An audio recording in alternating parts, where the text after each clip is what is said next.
E aí, pedreiro? O que você vai fazer com essas latas aí? Encher a laje. Mas quem vai carregar essas latas aí? Os calangos vai vir um monte de calanguinho.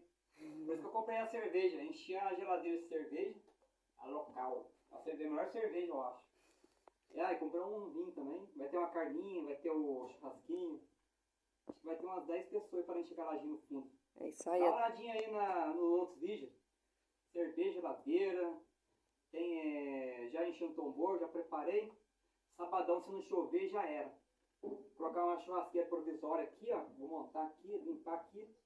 Aí dá uma festa da feijoada. O que é feijoada? Uma feijoada é concreta.